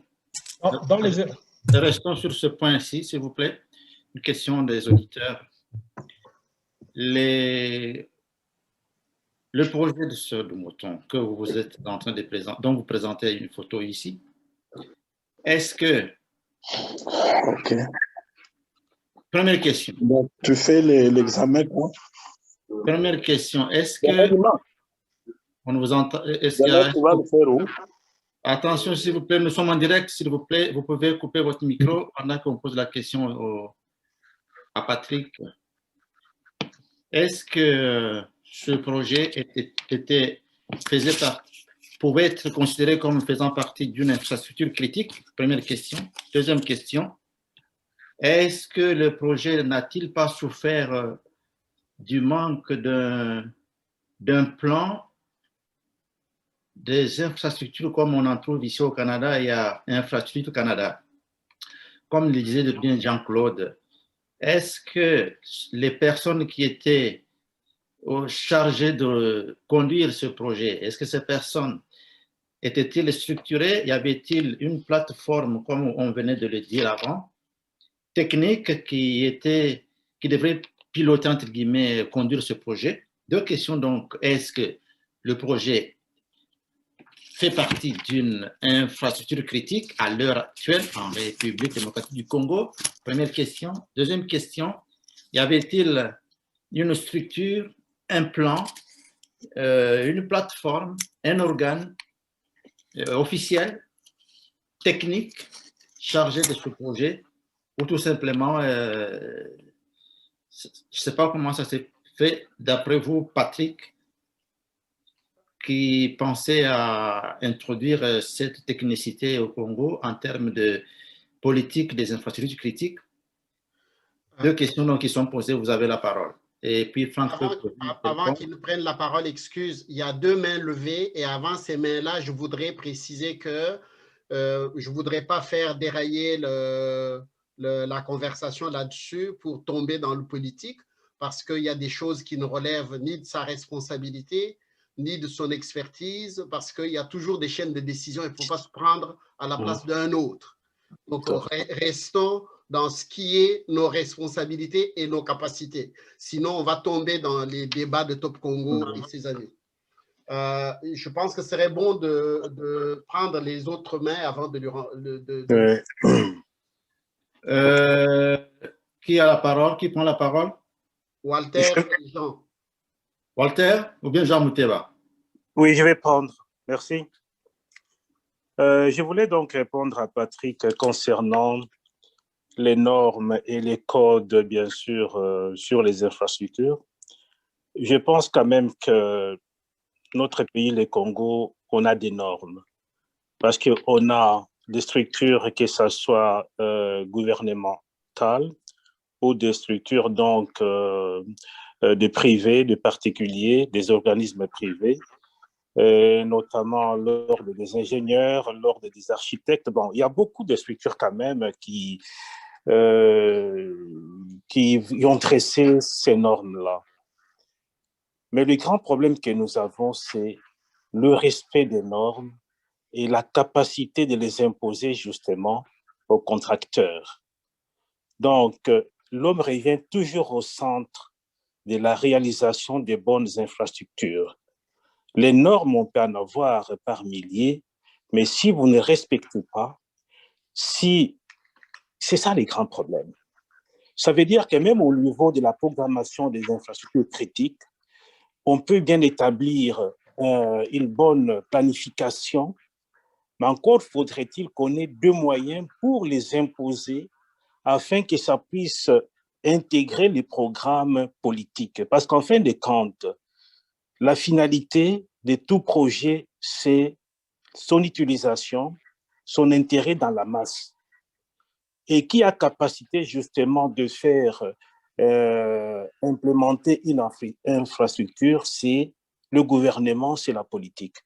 Donc, moi, je pense qu'il faudrait que le gouvernement, de pair avec la société civile, puisse travailler ensemble pour garantir le respect justement de ces normes et de ces codes.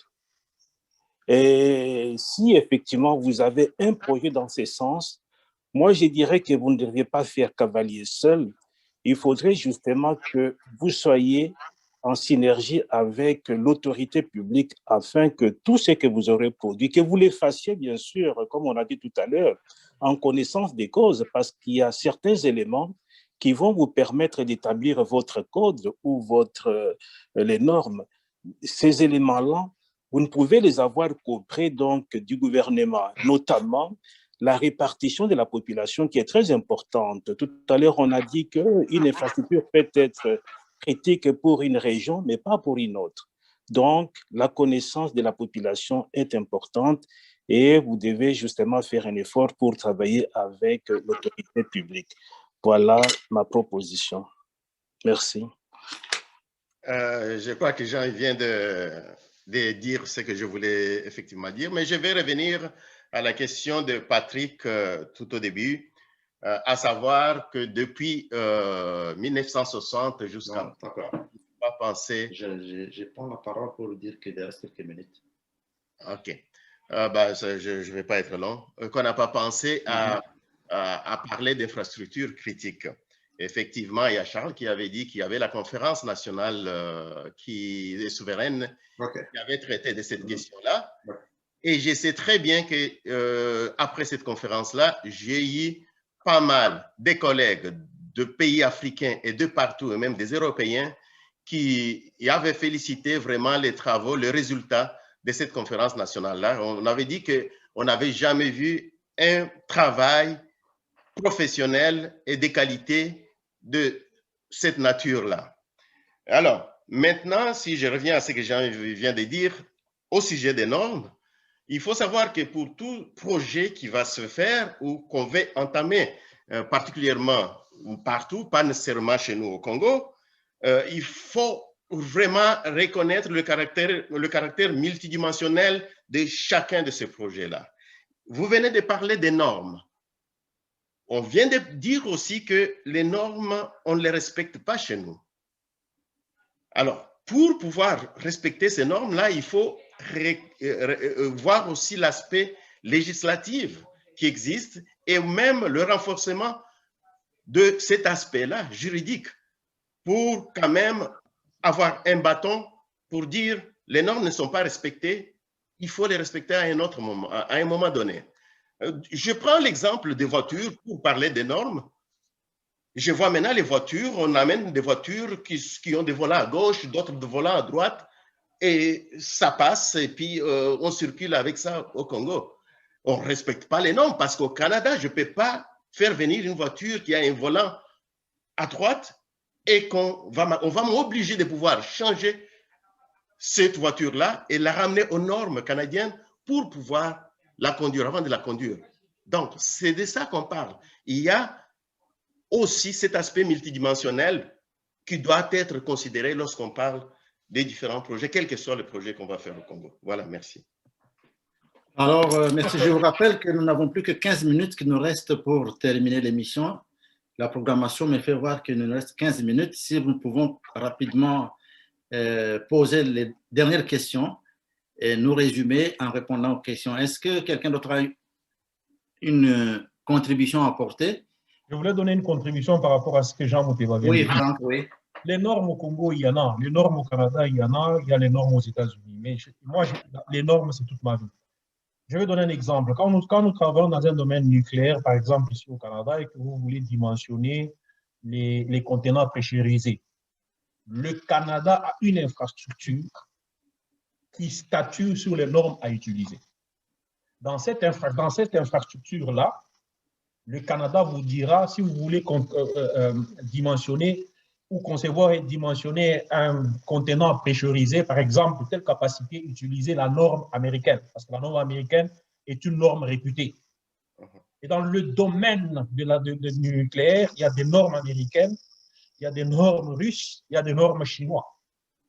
Qu'est-ce qu'on utilise au Congo? Utilise-t-on les normes juives, les normes américaines, les normes chinois au Congo? On utilise des normes, tout le monde utilise les normes qu'ils veulent. L'infrastructure critique ici viendra imposer. Nous devons avoir une législation dans nos infrastructures critiques qui dit, OK, si nous voulons concevoir tel conteneur, c'est ce contenant qui va contenir de la matière pressurisée à l'intérieur. Voici ce que nous, République démocratique du Congo, nous demandons à qui que ce soit qui viendra, qui que ce soit qui sera les partenaires, il doit dimensionner ça, par exemple, aux normes américaines. Que ça soit chinois, juif ou qui, quand il vient au Congo, il sait que pour faire ça, dans les normes du Congo, il faut utiliser les normes américaines. Voilà ce que je voulais ajouter. C'est ça. A-t-il, Patrick, voudriez-vous ajouter quelque chose? Oui, je voulais juste ajouter quelque chose par rapport à tout ce qui a été dit ici. C'est vrai, il y a eu un grand travail de la conférence nationale et c'est là encore où se pose le problème de la continuité de ce que nous faisons, du cadre de nos discussions et comment est-ce que nous voulons amener toutes ces discussions à un next level, au niveau prochain, de manière à ce que ça se réalise. Pour que ça se réalise, il faudra l'apport de tout un chacun. Je veux juste donner un exemple. Je prends l'avenue de la BCDC sur Boulevard. Il y a une quinzaine d'années, lorsqu'il pleuvait, nous on sortait je travaillais sur l'avenue Mutombokachi. J'allais après la pluie, je prenais mon taxi et je partais à la maison. On n'avait jamais connu pareille inondation telle que ce qu'on a maintenant sur cette avenue. Mais qu'est-ce qui se passe? Chaque fois qu'il y a plu maintenant, il y a des inondations et les gens parlent de la même chose. Il faudra que Fachi attale la Bissoli Cambo. Moi, je pense qu'il y a besoin d'une prise de conscience collective que les universités, la société civile, comme notre ami Jean-Claude l'a si bien dit ici, il faudra que chacun puisse se sentir concerné. Mais pour que cela arrive, ce n'est pas seulement en le disant, mais il faudra aussi mettre un cadre. Ici au Canada, par exemple, vous verrez quelqu'un qui conduit. Pourquoi les gens respectent le code de la route ici? Ce n'est pas seulement de bonne foi, non. C'est parce qu'ils savent aussi qu'il y a une sanction. Il suffit de voir sur certains tronçons où il n'y a pas de caméra, où il n'y a pas de policier, vous verrez quelqu'un, là où il doit rouler à 90 à l'heure, il fait 130. Ici au Canada, ça existe. Et si par mégarde, il y a un policier qui le chope, il est sévèrement sanctionné. Cette composante de sanctions manque cruellement dans notre pays. Donc, le modèle de gestion ne demande pas seulement de dire ce qu'il faut faire, il faut montrer ce qui doit être fait, comment ça doit être fait, et qu'est-ce qui arrive au cas où les gens ne respecteraient pas la consigne, dont les normes. Sinon, notre pays deviendra un pays en lambeaux. Voilà. Merci Patrick pour cette belle contribution et cette belle réponse. Y a-t-il quelqu'un d'autre pour compléter Patrick? Je vois la main de Jean-Claude levée. Walter? Je vois les mains de Jean-Claude levées. Jean-Claude, tu as quelque chose à ajouter? Oui, je dis merci à Patrick pour ce qu'il vient de dire.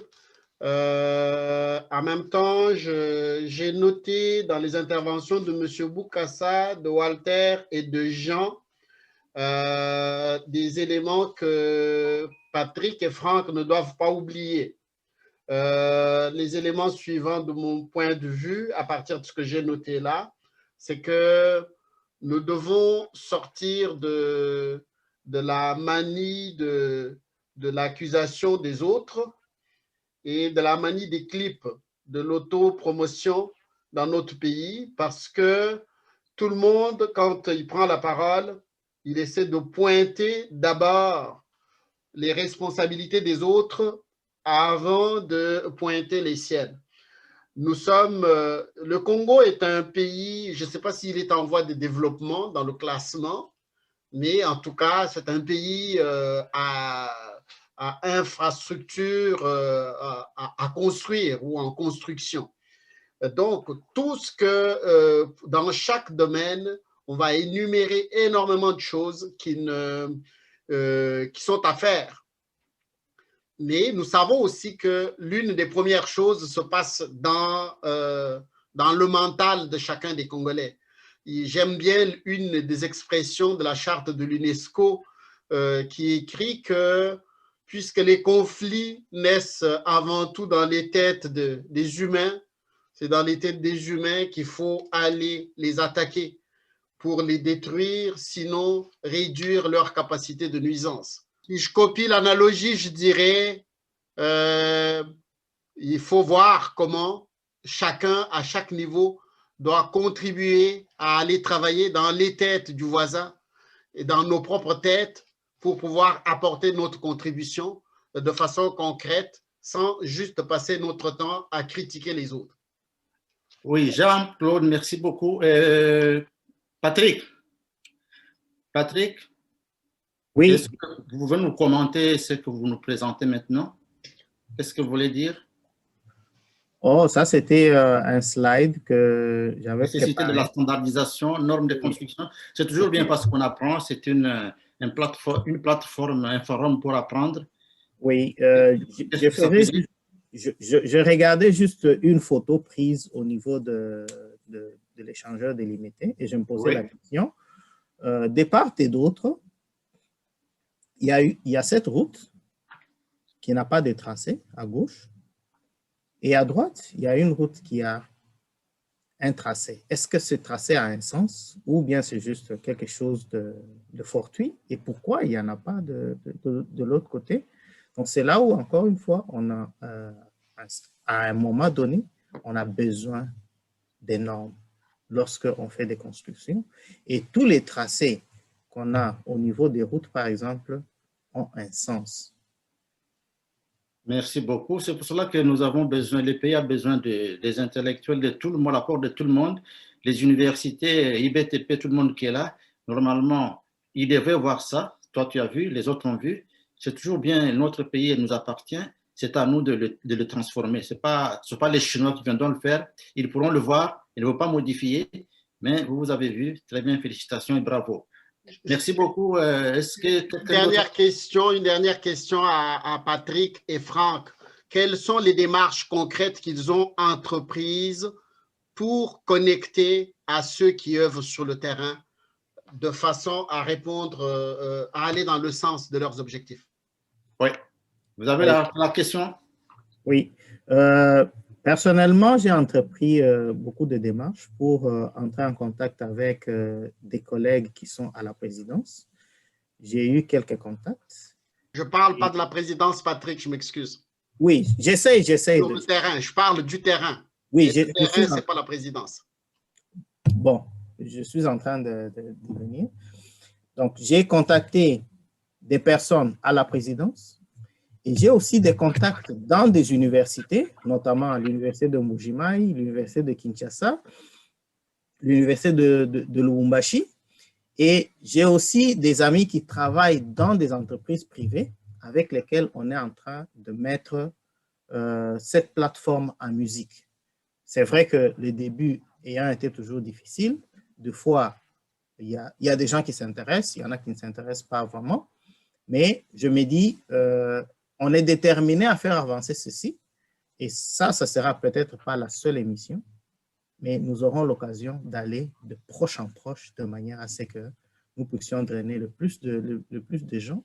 Et notre prière persistante, c'est que les décideurs puissent écouter. C'est un travail que nous faisons bénévolement sur base de notre expertise et nous nous disons, si nous avons quelque chose à partager aujourd'hui, à retourner au pays, c'est bien l'expertise que nous avons amassée aussi bien à travers l'éducation que nous avons reçue dans le pays que l'éducation que nous avons reçue dans différents pays. Dernière question de la radio. À quand le retour au pays pour reconstruire le pays? À quand le retour au pays de Patrick et de Franck pour reconstruire le pays et apporter votre expertise? L'année prochaine, dans 2 ans, dans 3 ans, 4 ans? Je laisse à Franck la main. Je devais personnellement, ni c'était la pandémie, je devais être nécessairement au Congo au moment que nous parlons là. Très bien, très bien. Et je voulais en profiter de l'occasion pour répondre à une question des auditeurs que j'ai trouvée importante. Et je vais dire ceci, je ne suis pas politique, il ne faut pas politiser. Les sauts de moutons font exactement une sous-dimension des infrastructures critiques eu égard aux besoins congolais. Rien n'est de la politique dessus. Merci beaucoup. Est-ce que vous avez le temps nous fait défaut, je suis obligé de poser la dernière question. Avez-vous quelque chose à ajouter que vous aimeriez ajouter que vous n'avez pas dit depuis qu'on a commencé l'émission? Tout ce que je veux moi dire, c'est que le changement, tout individu doit être le changement qu'il veut être. Nous n'irons nulle part si nous devons nous pointer les doigts dans l'œil. Nous devons nous-mêmes être les acteurs du changement que nous voulons. Donc, chacun doit faire sa part. La propriété, elle n'a pas besoin du président pour que les rues soient propres. L'infrastructure pour construire les sauts des moutons n'a pas besoin du président pour les construire dans les normes.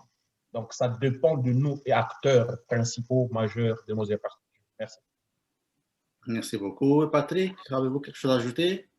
Oui, moi, la seule chose que je voudrais dire, c'est que par rapport au retour du pays, au pays, chaque jour, je suis dans mon pays en esprit et c'est ça qui me motive à entreprendre aussi bien la recherche que toutes ces études parce que je me dis, de partout où je suis, je peux contribuer à la reconstruction de mon pays.